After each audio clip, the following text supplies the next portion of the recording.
Hello കൂട്ടുകാരെ, അപ്പം എല്ലാവരും സുഖമായിട്ടിരിക്കുന്നു വിചാരിക്കുന്നു കേട്ടോ. അപ്പം നമ്മൾ പോയി ചെറിയൊരു യാത്രയുടെ ഒരു കുഞ്ഞ് വീഡിയോ ആണ് നിങ്ങളിലേക്ക് എത്തിക്കുന്നത്. അപ്പം നമ്മൾ റിയാദിലുള്ള ആമസോണിയ നഴ്സറി കാണാൻ പോയ വീഡിയോ ആണ്. നമ്മൾ അൽക്കർജിലാണ് താമസിക്കുന്നത് അറിയാലോ. 138 കിലോമീറ്റർ ഉണ്ട്. അത് 2.5 മണിക്കൂറിൻ്റെ ട്രാവലിംഗ് വരുന്നുണ്ട് അങ്ങോട്ട്. അപ്പം നമ്മൾ പോയത് 2 ആഴ്ച മുന്നായിരുന്നു.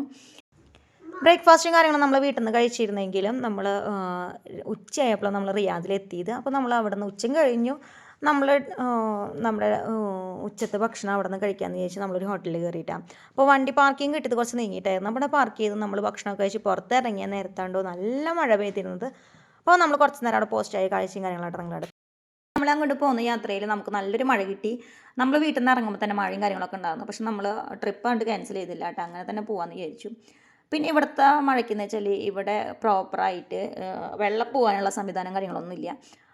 വെള്ളം മഴ പെയ്ത് കഴിഞ്ഞാൽ വെള്ളം കെട്ടും റോട്ടിൽ. അപ്പോൾ അതിൻ്റെ ഒരു ചെറിയ കാര്യങ്ങളൊക്കെ നിങ്ങൾക്ക് കാണാം. പിന്നെ നമ്മുടെ നാട്ടിലെ മഴ പെയ്ത് കഴിഞ്ഞാൽ നമ്മുടെ വാഹനങ്ങളൊക്കെ, അതായത് വീട്ടിലെ വണ്ടികളും കാര്യങ്ങളൊക്കെ പൊടിയൊക്കെ മാറി കിട്ടുക ചെയ്യുക. പക്ഷേ ഇവിടെ നേരെ തിരിച്ചാണ് കേട്ടോ, പൊടി പിടിച്ച് കിട്ടും. ഊണൊക്കെ കഴിച്ച് കഴിഞ്ഞാൽ ചെറിയൊരു ഉറക്കം കഴിഞ്ഞാൽ ഒരു പ്രശ്നമാണ് അവിടെ കണ്ടത്. അത് കഴിഞ്ഞ് നമുക്ക് വണ്ടികളൊക്കെ നോക്കുമ്പോൾ കാണാം കേട്ടോ, ചെളി പിടിച്ച ഒരു മാതിരി രീതിയിലാണ് വണ്ടികളൊക്കെ ഉണ്ടാവുക. അപ്പം നമ്മൾ ഈ വണ്ടിയൊക്കെ മെല്ലെയായിട്ടാണ് കൊണ്ടുപോകുന്നത്. നമുക്ക് ഈ വെള്ളം തെറിപ്പിച്ച് പോകുന്ന കാര്യമൊന്നും കാണുമ്പോൾ ഇഷ്ടപ്പെടുന്നില്ല. അപ്പോൾ ചില ഏരിയകളിൽ നമുക്കറിയില്ല റോഡ് എങ്ങനെയുള്ളതാണെന്നൊന്നും. അപ്പോൾ നമ്മൾ മെല്ലെ തന്നെയാണ് വണ്ടി കൊണ്ടുപോയിരുന്നത്. പക്ഷേ അപ്പൂസാൻ പാടി കാണാനും മഴ കണ്ടിട്ട് അന്താളിച്ച് നിൽക്കുന്ന കാഴ്ചയായിട്ട് കാണാം. പിന്നെ നമ്മൾ എത്തിയ ഡെസ്റ്റിനേഷൻ എത്തിയിട്ട് നമ്മൾ പോകാമെന്ന് വിചാരിച്ച സ്ഥലത്തി. അപ്പോൾ ആമസോണിയ നഴ്സറിയുടെ അവിടെ ഒത്തിരി വണ്ടി പാർക്ക് ചെയ്യുക. ഒത്തിരി നേരം നമ്മൾ കിടന്ന് നോക്കി നിന്നിട്ട്, കാരണം നമ്മൾക്ക് ഇതിൻ്റെ എൻട്രൻസിലേക്കുള്ള വഴിയുടെ അവിടേക്ക് അടുത്തും വേണം, അധികം നീങ്ങിയത്. കാരണം വെള്ളം ഉണ്ടായിരുന്നു, ഒരുപാട് വെള്ളം കിടക്കുന്നുണ്ടായിരുന്നു. അപ്പോൾ അപ്പൂസ് ഉച്ചയ്ക്ക് ഭക്ഷണം കഴിച്ചപ്പോൾ അപ്പൂൻ്റെ ജാക്കറ്റ് നനഞ്ഞു. അപ്പോൾ ക്യാപ്പുള്ള ജാക്കറ്റാണ് ഏട്ടൻ്റെ കയ്യിലുള്ളത് കേട്ടോ. അപ്പൂസ് ഓൾറെഡി 2 ജാക്കറ്റ് ഇട്ടിട്ടുണ്ട്. അപ്പൂസിന് എന്നെ പോലെ ഒട്ടും തണുപ്പ് സഹിക്കാൻ പറ്റാത്തൊരു ജീവിയാണ്. അത് തന്നെ അപ്പൂസിനെ 2 ജാക്കറ്റ് ഇട്ട്. അപ്പോൾ ഞാൻ പറഞ്ഞു ക്യാപ്പുള്ള ജാക്കറ്റും കൈ പിടിച്ചോ, തലയിൽ ഇട്ട് കൊടുക്കാം, ജസ്റ്റ് ഇട്ടിട്ട് കെട്ടി കൊടുക്കാമെന്ന് പറഞ്ഞു കേട്ടോ. അപ്പോൾ ഇവർക്ക് യൂറിൻ പാസ് ചെയ്യുന്നൊക്കെ പറഞ്ഞപ്പോൾ നമ്മളൊന്ന് അതിനുള്ള സാഹചര്യം കാര്യങ്ങളൊക്കെ നോക്കി. പിന്നെ ഞാൻ പറയുന്നില്ല കേട്ടോ. പിന്നെ ഞാൻ ഇത്തിരി പിന്നെ അത് കഴിഞ്ഞ് നമ്മൾ വണ്ടിയിൽ നിന്ന് ഇറങ്ങുമ്പോൾ തന്നെ നമ്മുടെ വണ്ടി കണ്ടപ്പോൾ നമ്മൾ വളരെയധികം ആശ്ചര്യത്തോടെ നോക്കണം. കാരണം അത്രയും വണ്ടി കഴുകി എടുത്തിട്ടുണ്ടാകുന്നുള്ളൂ. അത്രയും ചേറി പിടിച്ചിട്ടാണ് വണ്ടി ഇപ്പോൾ ഇരിക്കുന്നത്. അപ്പോൾ ജാക്കറ്റും കാര്യങ്ങളൊക്കെ എടുത്തിട്ട് എല്ലാവരും ഇട്ടാം. അപ്പോൾ ഇപ്പോൾ എനിക്ക് ഇക്കാമയും കാര്യങ്ങളൊന്നും ഇല്ലാത്ത കാരണം ഞാൻ എവിടെ പോകുന്നുണ്ടെങ്കിൽ എൻ്റെ പാസ്പോർട്ട് കയ്യിൽപ്പെട്ടുണ്ടാവണം. അപ്പോൾ പാസ്പോർട്ട് ഇട്ടിട്ട് ഒരു ബാഗ് എപ്പോഴും എൻ്റെ കയ്യിലുണ്ടായിരിക്കും. അത് പിന്നെ എല്ലാവർക്കും അറിയാമല്ലോ.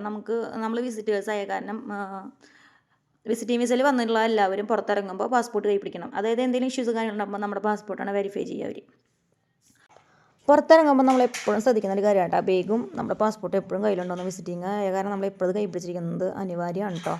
അറിയുന്ന കാര്യമാണ്, എന്നാലും ഞാൻ ജസ്റ്റ് പറഞ്ഞോളൂ കേട്ടോ. അപ്പോൾ ഇറങ്ങിയപ്പോൾ തന്നെ ആകെ എന്താ പറയുക, ഉറക്കം കഴിഞ്ഞ എൻ്റെ കാരണം മുടിയൊക്കെ ഒന്ന് നല്ലപോലെ ഒതുക്കി കിട്ടിയിട്ട്. ഇതിൻ്റെ ഉള്ളിൽ എന്താ സംഭവം എന്നൊന്നും കാര്യം അറിയില്ല.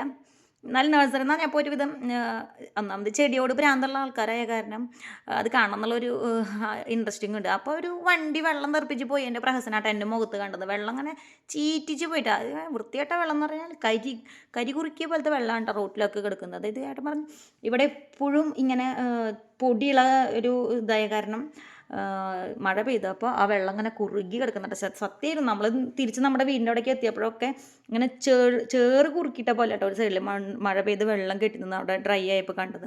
പിന്നെ അവിടെ നിന്ന് മെല്ലെ നടന്നു കേട്ടോ.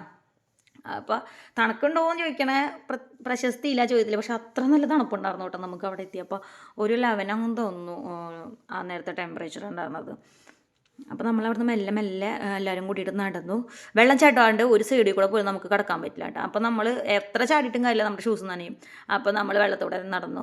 അവിടെ കയറുമ്പോൾ ഇത് ആദ്യം ഫ്രീ ആയിരുന്നു. ഇപ്പോൾ എൻട്രൻസ് ഫീസ് ഉണ്ട് കേട്ടോ. ഒരാളുടെ തലയ്ക്ക് 20 റിയാൽ അങ്ങനെയാണ് കേട്ടോ. ഒരാൾക്ക് കയറുമ്പോൾ പെർ ഹെഡ് 20 റിയാൽ. കുട്ടികൾക്ക് പൈസ ഇല്ല കേട്ടോ. അപ്പോൾ നമ്മളവിടെ കയറിയപ്പോൾ പിന്നെ വിശാലമായ ഒരു ലോകം തന്നെ കേട്ടോ. കോഫി ഉണ്ട്, നമുക്ക് അവിടെ നിന്ന് കോഫി കഴിക്കാം, ഭക്ഷണം, ചെറിയ സ്നാക്സും കാര്യങ്ങളൊക്കെ ഉണ്ട്. നമ്മൾ കയറി കാണാമെന്ന് വെച്ച സ്ഥലങ്ങളാണ് ഈ കാണുന്നത്. അപ്പം നമ്മുടെ മുന്നിലേക്ക് കാണുന്നത് എന്താ പറയുക, ആദ്യമായിട്ടാട്ടെ ഞാനിങ്ങനെ കുഞ്ഞു പ്ലാന്റുമ്മിലൊക്കെ ഓറഞ്ച് നിൽക്കുന്നത് കാണുന്നത്. അപ്പം നമുക്ക് കയറുമ്പോൾ തന്നെ കാണാം ഓറഞ്ചും കാര്യങ്ങളൊക്കെ ഉണ്ട്. അപ്പം നമുക്കവിടെ നടക്കാനൊരു പാത്ത് ശരിക്കും അവർ തിരിച്ചിട്ടുണ്ട്. ഇങ്ങനെ നല്ല മെറ്റലൊക്കെ വിരിച്ച്, മെറ്റലല്ല നമ്മുടെ ഈ സാധനത്തെ പോലെ വെള്ളാരങ്കല്ലി നമ്മുടെ നാട്ടിൽ പറയുന്നത്, അങ്ങനെ വെള്ളാരങ്കല്ലി വിരിച്ച സ്ഥലങ്ങളൊക്കെ ഉണ്ട് കേട്ടോ. അപ്പോൾ അവിടെ ഇങ്ങനെ പുൽത്തകിട് വെച്ചിട്ട് ഇങ്ങനെ നിൽക്കുന്ന ഈ ചെറിയ ഭാഗത്ത് വലത് ഭാഗത്ത് കാണുന്നതൊക്കെ ഓറഞ്ചിൻ്റെ തൈക്കളുണ്ടോ, നിറയെ ഓറഞ്ചും ഉണ്ടോ നമ്മെ. അപ്പോൾ അത് പൊട്ടിക്കണോ പൊട്ടിക്കണ്ടേന്നൊരു ചങ്ക നമ്മുടെ മനസ്സിൽ വന്നു കേട്ടോ. കാര്യം പറഞ്ഞാൽ മലയാളികളാണല്ലോ, എന്ത് കണ്ടാലൊന്നും പറിച്ച് നോക്കണമല്ലോ. ചെന്ന് നോക്കി. ആരും നമ്മളോടൊന്നും പറയുന്നില്ല. ഇനിയിപ്പോൾ ഇത് പൊട്ടിക്കാൻ പാടില്ല എന്നൊന്നും അറിയില്ല. ഒന്നും എഴുതി വെച്ചിട്ടുമില്ല. അപ്പോൾ നമ്മൾ നോക്കുമ്പോൾ ഇതിൻ്റെ അടിയിലൊക്കെ കുറേ ഇങ്ങനെ കിടക്കുന്നുണ്ട് കേട്ടോ. അപ്പോൾ ആൾക്കാർ പൊട്ടിച്ചിട്ടാണോ എന്ന് നമുക്കറിയില്ല. പക്ഷേ നമ്മളങ്ങനെ പൊട്ടിക്കാൻ നിന്നില്ല കേട്ടോ. നമ്മൾ ജസ്റ്റ് ഇങ്ങനെ നോക്കി. അപ്പൂസ് കുറേ നേരം നിന്നിട്ട് താലോലിക്കലും കാര്യങ്ങളുണ്ട്. അമ്മ ബി ഓറഞ്ച് നോക്കമ്മ ലൈറ്റ് ഉണ്ട് അങ്ങനെ ഇങ്ങനെ എന്നൊക്കെ ഉണ്ടാക്കി പൊട്ടിക്കാണ്ട് ഒരു സമാധാനം ഉണ്ടായിരുന്നില്ല കേട്ടോ. അപ്പോൾ ഞാൻ അധികം പൊട്ടിക്കാൻ നിന്നില്ല. തണുപ്പ് സഹിക്കാനും പറ്റുന്നില്ല. കൈ പുറത്തേക്ക് എടുത്ത് കഴിഞ്ഞാൽ കൈ തണുക്കും. പക്ഷേ വീഡിയോ എടുക്കും വേണം. അത് കാരണം ഒരു ഇതും സഹിച്ചിട്ടാണ് കേട്ടോ ഞാൻ വീഡിയോയും കാര്യങ്ങളൊക്കെ എടുത്തത്. അപ്പൂസ് അമ്പാടിയും പറിക്കുമെന്ന് എനിക്ക് പേടിയുണ്ടായിരുന്നു. പക്ഷെ അവർ പൊട്ടിക്കലും കാര്യങ്ങളൊന്നും ഉണ്ടായിരുന്നില്ല കേട്ടോ. അച്ഛൻ്റെ കൈ പിടിച്ച് ഇങ്ങനെ നടന്ന് അച്ഛൻ അത് നോക്കി ഇത് നോക്കുന്നു എന്നിട്ട് നടക്കുന്നുണ്ട്. അപ്പൂസ് ഓടി ഓടി നടക്കട്ടെ. അപ്പൂസിന് എപ്പോഴും എവിടെ പോയാലും ഓടി നടക്കുന്ന സ്വഭാവം ഉണ്ട് കേട്ടത്തിരി. എല്ലാതും വേഗം കാണണം വേണം എന്നുള്ളൊരു കാഴ്ചപ്പാടുള്ള ഒരാളാണ് അപ്പൂസ്. അങ്ങനെ അപ്പൂസും അമ്പാടിയും നമുക്ക് അവിടെ കയറി ഇവിടെ കയറി എന്നൊക്കെ പറഞ്ഞിട്ട് അപ്പോഴാണ് കേട്ടോ നമ്മളിങ്ങനെ ഓരോ കുഞ്ഞു കുഞ്ഞു ഹൗസുകൾ നോക്കിയതും. അപ്പോൾ ടൊമാറ്റോ ഹൗസാണ് കേട്ടോ ആദ്യം തന്നെ നമുക്ക് കാണാനുള്ളത്. അപ്പോൾ മക്കളോട് ആദ്യം തന്നെ പറഞ്ഞു നമുക്ക് ടൊമാറ്റോ ഹൗസിൽ കയറി ഉണ്ണിയെന്ന് പറഞ്ഞിട്ട് അതിൻ്റെ ഉള്ളിലേക്കാട്ടോ ആദ്യം നമ്മൾ കയറുന്നത്. അപ്പോൾ അതിൻ്റെ ഉള്ളിൽ എന്താണ് എങ്ങനെയാണെന്നൊന്നും നമുക്കറിയണ്ടായിരുന്നില്ല. അപ്പോൾ ഒരു വിചിത്രമായ ലോകം തന്നെ പറയാട്ടോ നമുക്ക് കാണാൻ പോകുന്നത് ആദ്യമായിട്ട്. ഞാൻ ആദ്യമായിട്ടാട്ടോ കാണാൻ പോകുന്നത് സത്യം പറഞ്ഞാൽ. ഈ ഫാമിംഗ് ഒക്കെ കണ്ടിട്ടുണ്ടെങ്കിലും ഇങ്ങനെ ഒരുപാട് ഫാമിംഗ് ഒരുമിച്ച് കാണുന്നത് ആദ്യമായിട്ടാണ്. അപ്പോൾ ഈ കാണുന്നത് ടൊമാറ്റോ ഫാമിംഗ് ആണ്. അപ്പോൾ ടൊമാറ്റോ ഫാമിങ്ങിൻ്റെ ഉള്ളിൽ കയറിയപ്പോൾ പഴുത്തതുണ്ട് പഴുക്കാത്തതുണ്ട് അങ്ങനെ കുറേ ഉണ്ട് കേട്ടോ. അപ്പോൾ ഇവിടെ കാണുന്ന കൃഷി രീതി എന്ന് വെച്ചാൽ ഇത് കൃത്യത കൃഷിയാണ് കേട്ടോ. നമ്മുടെ നാട്ടിൽ ഇങ്ങനെ ചെയ്യും. കാരണം വളപ്രയോഗം എന്ന് വെച്ച് കഴിഞ്ഞാൽ മൊത്തത്തിലാണ് ചെയ്യുക. അല്ലാണ്ട് ഒരെണ്ണത്തിനായിട്ട് ചെയ്യത്തില്ല. അതായത് വളം എന്ന് പറയില്ല, രാസവളപ്രയോഗം ഇല്ല, പോഷകാഹാരം എന്നാണ് പറയുക. അത് ഈ വെള്ളത്തിൽ കൂടെ തന്നെ കലക്കിയിട്ട് മൊത്തത്തിലായിട്ട് വെള്ളത്തിൽ കലക്കിയിട്ട് ചെടികൾക്ക് കറക്റ്റായ രീതിയിൽ കൃത്യമായ രീതിയിൽ എല്ലാം ചെയ്തേക്കും ഒപ്പം തന്നെ കൊടുക്കുന്ന രീതിയാണ് കൃത്യത രീതി എന്ന് പറയുന്നത്. ഇത് നമ്മുടെ നാട്ടിലുള്ള സംഭവം തന്നെയാണ് കേട്ടോ. അതായത് ഇത് പ്രത്യേകം അങ്ങനെ കവർ ചെയ്തൊരു ഷെൽട്ടറിൻ്റെ ഉള്ളിലാണ് ഇതിനങ്ങനെ പരിപാലിച്ച് കൊണ്ടുവരുന്നത്. അപ്പോൾ ഇതിൻ്റെ ഓരോ ചെടിക്ക് ചോട്ടിൽ ഇങ്ങനെ വളം കൊണ്ടിട്ടിരിക്കുന്ന പ്രശ്നങ്ങളും കാര്യങ്ങളൊന്നും തന്നെ വരുന്നില്ല. എല്ലാവർക്കും ഒരുപോലെ തന്നെയാണ് കൊടുക്കുക. അപ്പോൾ ഈ കൃഷി അങ്ങനെയാണ് അറിയപ്പെടുക കേട്ടോ. ഇനിയിപ്പോൾ ഇത് നമ്മുടെ നാട്ടിൽ ഇങ്ങനെ തന്നെയാണ്. ഇത് ഹെർബും കാര്യങ്ങളൊന്നും അല്ല, ഇത് കുറ്റിച്ചെടിയും അല്ല. ഇതിങ്ങനെ നിർത്തിയേക്കണതാണ്. അതായത് വീണ് പെട്ടെന്ന് മറിഞ്ഞു വീഴുന്ന ചെടിയാണല്ലോ തക്കാളി. അപ്പോൾ ഇതിനെ നല്ല രീതിയിൽ സ്റ്റമ്പ് ഇങ്ങനെ വീഴാതിരിക്കാൻ വേണ്ടി ഇങ്ങനെ നൂല് കെട്ടി മുകളിൽ നിർത്തിയേക്കാണ് കേട്ടോ. അപ്പോൾ അപ്പൂസ് കുറേ ഇൻട്രോ ഒക്കെ എടുത്തു തന്നു കേട്ടോ എനിക്ക്. അമ്മ ഇങ്ങനെ പറയാമെന്നൊക്കെ വന്നിട്ട്. പക്ഷേ അപ്പൂസിൻ്റെ ഇൻട്രോയിൽ കുറേ ഗ്യാപ്പ് വന്ന കാരണം ഞാനത് പിന്നെ വോയിസ് കൊടുത്തില്ല കേട്ടോ. പിന്നെ ഇത് കണ്ടത് കുക്കുമ്പർ കേട്ടോ, അതൊന്നും ആയിരുന്നില്ല. പിന്നീട് നമ്മൾ കരുതുന്നത് റോസിൻ്റെ ഇതിലേക്കായിരുന്നു. പക്ഷേ റോസും കാര്യങ്ങളൊന്നും ഒക്കെ കഴിഞ്ഞു. ഇതിൻ്റെ പൊട്ടിക്കലും കാര്യങ്ങളൊക്കെ കഴിഞ്ഞ കാരണം ഒന്നും തന്നെ കാണാനില്ല. എന്നാലും കുഞ്ഞു കുഞ്ഞു ചെടികൾ കാര്യങ്ങളും ഉണ്ട്. ഈ ചെടിയൊക്കെ നല്ലപോലെ പൂവൊക്കെ വെട്ടി മടക്കി വെച്ചേക്കാണ് കേട്ടോ. അത് കഴിഞ്ഞ് നമ്മൾ ബ്ലൂബെറി ഉണ്ടായിരുന്നു. ബ്ലൂബെറിയിൽ കയറിയിട്ടാണ്. ബ്ലൂബെറിയിൽ കയറിയപ്പോൾ അവിടെയും എല്ലാം എടുക്കൽ കഴിഞ്ഞിട്ടുണ്ടായിരുന്നു. അവർ പ്രത്യേകം നമ്മളോട് പൊട്ടിക്കണം ഒന്നും തന്നെ പറഞ്ഞില്ല കയറുമ്പോൾ തന്നെ. പക്ഷെ കുറേ ലോക്കൽസ് പൊട്ടിക്കുന്നതും കണ്ടു കേട്ടോ. നമ്മൾ ലോക്കൽസ് എന്ന് പറയുന്നത് ഇവിടുത്തെ ആൾക്കാർ തന്നെയാണ്. അതിന് അറബികളേനെയാണ് ലോക്കൽസ് എന്ന് അറിയപ്പെടുന്നത് ഇവിടെ. അപ്പം നമ്മളത് പൊട്ടിച്ച് നടക്കുമ്പോൾ അവർ വന്നിട്ട് പറഞ്ഞു പൊട്ടിക്കരുന്ന്. അറബിയിലാണ് കേട്ടോ പറഞ്ഞത്. നമുക്ക് അറബി അറിയാത്ത കാരണം നമ്മൾ കേട്ടുന്നു. പക്ഷെ നമുക്ക് അവരെ മുഖഭാവം കണ്ടു കഴിഞ്ഞാൽ മനസ്സിലാവില്ലേ പൊട്ടിക്കരുതെന്നാണ് പറഞ്ഞു. നമ്മുടെ നാട്ടിലെ തൊട്ടാവാടിയില്ല അതിനേക്കാളും ഗംഭീരമാണ് കേട്ടോ ആശാൻ. എന്താ കുഞ്ഞു കുഞ്ഞുമുള്ള അവിടെ ഇവിടെയൊക്കെ ഉണ്ട്. പൊട്ടിക്കണമെങ്കിൽ ഇത്തിരി റിസ്ക് ഒക്കെ തന്നെയാണ് കേട്ടോ. അപ്പോഴാണ് വിജയേട്ടൻ കയ്യുമ്പത്തെ വേദന നോക്കിയപ്പോൾ നിറയെ കുഞ്ഞു കുഞ്ഞു മുള്ളിരിക്കുന്നത്. അതൊക്കെ പറക്കിയെടുത്ത് കളഞ്ഞു കേട്ടോ. അപ്പോൾ ഇവിടെയും അങ്ങനെ തന്നെയാണ് കൃത്യത കൃഷിയാണ് എല്ലാവർക്കും കൊടുക്കുന്നത്. ഇത് കാണുന്നത് ഫിൽട്രേഷനാണ് കേട്ടോ. അതായത് വെള്ളം ഇപ്പോഴും നല്ല തണുത്ത രീതിയിൽ കിട്ടാൻ വേണ്ടിയിട്ടുള്ള ഒരു സംവിധാനമാണ് ഇതിൽ കൂടെയാണ്.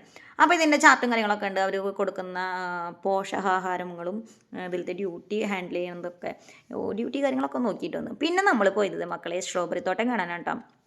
അവർ നമ്മളോട് കയറുമ്പോൾ തന്നെ പറഞ്ഞിട്ടുണ്ടായിരുന്നു സ്ട്രോബെറി എല്ലാം ഹാർവെസ്റ്റിങ് കഴിഞ്ഞിട്ടുണ്ടെന്ന് നമ്മളോട് പ്രത്യേകം പറഞ്ഞിട്ട്. അതിന് ശേഷമാണ് അവർ നമ്മളിന്ന് പൈസ മേടിച്ചത്. ഇത് കാണാനായിട്ട് എല്ലാവരും ഇവിടേക്ക് എത്തുന്നത് ഈ സ്ട്രോബെറി കാണാൻ വേണ്ടിയിട്ട്. പക്ഷേ ഈ സ്ട്രോബെറി കണ്ടപ്പോൾ എനിക്ക് നമ്മൾ മൂന്നാർ പോയി കണ്ട സ്ട്രോബെറി ഒന്നും അല്ല കേട്ടോ. അവിടെ എത്തിയപ്പം അവിടെ വൈഡായ ഏരിയയിൽ കൃഷി ചെയ്തിട്ടുണ്ടെങ്കിലും അവിടത്തിനേക്കാളും കുഞ്ഞൊരു ഏരിയയിൽ അതിനേക്കാളും കുറേ പ്ലാന്റ് ഉണ്ട് കേട്ടോ. അതായത് ഒരു പോട്ടിൽ തന്നെ 4-5 പ്ലാന്റ് ഒരുമിച്ച് വെച്ചേക്കാണ്ട് എന്നിട്ട് ഇങ്ങനെ ബിൽഡ് ചെയ്ത് വെച്ചേക്കുക. ഈ പോട്ടൊക്കെ നമ്മുടെ ആമസോണിലൊക്കെ അവൈലബിൾ ആണ് കേട്ടോ. ഫ്ലിപ്കാർട്ട് ആമസോണിലൊക്കെ ഞാൻ കണ്ടിട്ടുണ്ട്. ഞാൻ നാട്ടിലുള്ളപ്പോൾ മേടിച്ച് വെക്കണം എന്ന് ആഗ്രഹിച്ചിട്ടുണ്ടായിരുന്ന പോട്ടായിരുന്നു. പിന്നെ ഞാനതങ്ങനെ പ്രോത്സാഹിച്ചില്ല. കാരണം നമ്മുടെ കുഞ്ഞുമക്കളാണല്ലോ, അവർ തട്ടിയിട്ട് കഴിഞ്ഞാൽ അതെല്ലാം പോകുമെന്ന് എനിക്കറിയണം. കാരണം ഞാൻ പിന്നെ അത് പ്രോത്സാഹിപ്പിച്ചിട്ടുണ്ടായിരുന്നില്ല. നമുക്ക് സ്ഥലപരിമിതി ഉള്ളവർക്കൊക്കെ ഇങ്ങനത്തെ ഒരു കൃഷി രീതി നല്ലതാണ് കേട്ടോ. അപ്പോൾ ഇവിടെയും കൃത്യത കൃഷി തന്നെയാണ് കേട്ടോ കൊടുത്തേക്കുന്നത്. നല്ല ഒരു ആവശ്യമായ രീതിയിൽ കുഞ്ഞു വെള്ളത്തുള്ളികളായിട്ടാണ് കേട്ടോ വെള്ളം കൊടുക്കുന്നത്. ഇതിപ്പോൾ എനിക്കറിയുന്നത് അങ്ങനെയാണ്. ഇത് കൃത്യത കൃഷി എന്നാണ്. ഇതല്ലാന്നുണ്ടെന്നുണ്ടെങ്കിൽ ഇതിൻ്റെ ഇടയിൽ കമൻറ്റ് ചെയ്യാം കേട്ടോ നിങ്ങൾക്ക്. അപ്പോൾ അവിടെ ഇറങ്ങിയതിന് ശേഷം നമ്മൾ കുറേ പ്ലാന്റും കാര്യങ്ങളൊക്കെ ഉണ്ട്. അപ്പോൾ ഈ സീസണിൽ മാത്രമാട്ടോ ഇവർ ഇങ്ങനെ ഉണ്ടാവുള്ളൂ. ഇത് കഴിഞ്ഞ് കഴിഞ്ഞാൽ ഒടുക്കത്തെ ചൂടാണ് ഇവിടെ വരാൻ പോണത്. ഇപ്പോഴും തണുപ്പ് മാറിയിട്ടില്ല ഇവിടെ. അപ്പം എന്നോട് ഏട്ടൻ ഏട്ടൻ ചോദിച്ചു വേണോ ചെടി വേണോ നിത്യാന്നൊക്കെ ചോദിച്ചിട്ട് ഏട്ടന് മേടിക്കുന്നുണ്ടായിരുന്നു. ഞാൻ പറഞ്ഞു വേണ്ടാന്ന് പറഞ്ഞു കേട്ടോ. കാരണം എനിക്കറിയാം ഇത് ഇവിടെ ഉണ്ടാവത്തില്ല എന്ന്, റൂമിൻ്റെ ഉള്ളിൽ വെച്ചിട്ടൊന്നും നടക്കണ കാര്യങ്ങളല്ല. അപ്പോൾ ഇത് കഴിഞ്ഞിട്ട് നമ്മൾ ഏറിയ സ്ഥലമാട്ടോ, ഇത് നമ്മുടെ വീട്ടിൽ വേലിയുടെ സൈഡിൽ നിൽക്കുന്ന ചെടിയാട്ടോ. ഇവിടെ എത്തിയപ്പോൾ ചോദിച്ചപ്പോൾ 200 റിയാൽ, അതായത് നാട്ടിലെ 4000 സംതിങ്ങിൻ്റെ അടുത്ത് വരും കേട്ടോ. അപ്പോൾ അത് കുറച്ച് കൊടുന്ന് വെച്ചെങ്കിൽ നമ്മൾ റിച്ചായി തന്നെ. പിന്നെ നമ്മളിത് ഈ കാണാൻ തോറിയും മേടിച്ചു കേട്ടോ. അപ്പോൾ ആഗ്രഹം ഉണ്ടായിരുന്നു, ഇത് ഞാൻ നാട്ടിൽ പോകുമ്പോൾ കൊണ്ടുപോകും, അത് വേറെ കാര്യം. കുറച്ച് ഇതിൻ്റെ നമുക്ക് ഇളക്കിയെടുക്കാൻ പറ്റില്ല, അപ്പോൾ ഇന്ന് ഒരു 2-3 സ്റ്റെമ്പ് ഞാൻ എന്തായാലും കൊണ്ടുപോകും. അപ്പോൾ ഈ തണുത്ത് വരച്ചിരിക്കുന്നതിൻ്റെ ഇടയിലായിട്ട് കുറച്ച് ഫോട്ടോസും കാര്യങ്ങളൊക്കെ ആയിട്ടെടുത്തത്. അത് കഴിഞ്ഞിട്ട് കോഫി കുടിക്കാം എന്ന് പറഞ്ഞു അപ്പൂസ്. പക്ഷേ ഇവിടെ നിന്ന് കോഫി കുടിച്ചാൽ ശരിയാവില്ല എന്ന് അപ്പൂസിനോട് ഞാനും പറഞ്ഞു കേട്ടോ. അപ്പോൾ നമുക്ക് വേറെ സ്ഥലത്ത് ഒതുങ്ങിയിരുന്ന സ്ഥലത്ത് കഴിക്കണം മോനെന്ന് പറഞ്ഞിട്ടാ. ഇതിന് മുന്നേ ഇവിടെ തന്നെ ഇരുന്ന് നമ്മളൊരു വേറെ പ്രോഗ്രാം സ്റ്റാർട്ട് ചെയ്തു. നമ്മൾ പോരണ വഴിക്ക് തന്നെയായിരുന്നു കേട്ടോ മെക്സിക്കൻ സിറ്റി ഉണ്ടായിരുന്നത്. അപ്പോൾ അവിടെ കയറണം എന്നുള്ളൊരു പ്ലാനും കൂടി ഇവിടെ വെച്ചിട്ട് തന്നെ ഉണ്ടാക്കി. തിരിച്ച് നമ്മൾ ഇറങ്ങുമ്പോൾ നമ്മൾ കുറച്ച് ചെടികളും പിന്നെ നമ്മൾ അവിടെ നിന്ന് മേടിച്ചിട്ടുണ്ടായിരുന്ന വേറെ കുറേ സാധനങ്ങളൊക്കെ ഉണ്ടായിരുന്നു കേട്ടോ. അതൊക്കെ എടുത്ത് നമ്മൾ നടന്നു കേട്ടോ. അപ്പോൾ അതാണ് ഈ യാത്രയുടെ കുഞ്ഞു കുഞ്ഞു വിവരങ്ങൾ. നല്ല രസമുണ്ടായിരുന്നു കേട്ടോ. നല്ല തണുപ്പുണ്ടായിരുന്നു. എല്ലാവർക്കും ഇഷ്ടമായിട്ട്. അപ്പൂസിനോട് താങ്ക് യു പറഞ്ഞപ്പോൾ അപ്പൂസ് വെൽക്കം പറഞ്ഞതിൻ്റെ ഒരു ചെറിയ കാര്യങ്ങളാട്ടോ അവിടെ കണ്ടത്. അപ്പൂസ് അടിക്കണ പോലെ കേട്ടോ താങ്ക് യു പറഞ്ഞപ്പോൾ വെൽക്കം എന്ന് പറഞ്ഞത്. അപ്പോൾ അതൊരു വല്ലാത്തൊരു അനുഭൂതി തന്നെയായിരുന്നു കേട്ടോ ഈ സ്ഥലം കണ്ടതിൻ്റെ. അപ്പോൾ അതാണ് അവിടുത്തെ വിശേഷങ്ങളും കാര്യങ്ങളും ഉണ്ടായിരുന്നത്. ബാക്കി ഉണ്ടായിരുന്ന വീഡിയോ മെക്സിക്കൻ സിറ്റി കാണാൻ പോയ വീഡിയോ എഡിറ്റിങ്ങിലാണ്, അത് തരാട്ടോ. അപ്പോൾ വീഡിയോ കാണണം എല്ലാവരും സബ്സ്ക്രൈബ് ചെയ്യാൻ നോക്കുക. ഇതുവരെ ഞാൻ എൻ്റെ വീഡിയോയിൽ ഇതുവരെ പറഞ്ഞിട്ടില്ല സബ്സ്ക്രൈബ് ചെയ്യണമെന്ന്. സബ്സ്ക്രൈബ് ചെയ്യാണ്ട് കാണുന്ന ഒരുപാട് കൂട്ടുകാരുണ്ടെന്ന് അറിയാട്ടോ. അപ്പോൾ എല്ലാവരും മാക്സിമം സപ്പോർട്ട് തരണം, എന്നാലേ പുതിയ പുതിയ വീഡിയോ അപ്ലോഡ് ചെയ്യാൻ എനിക്ക് ഇൻട്രസ്റ്റ് ഉണ്ടാവുള്ളൂ. അപ്പോൾ അത് ഞങ്ങളുടെ വിശേഷങ്ങൾ. Thank you.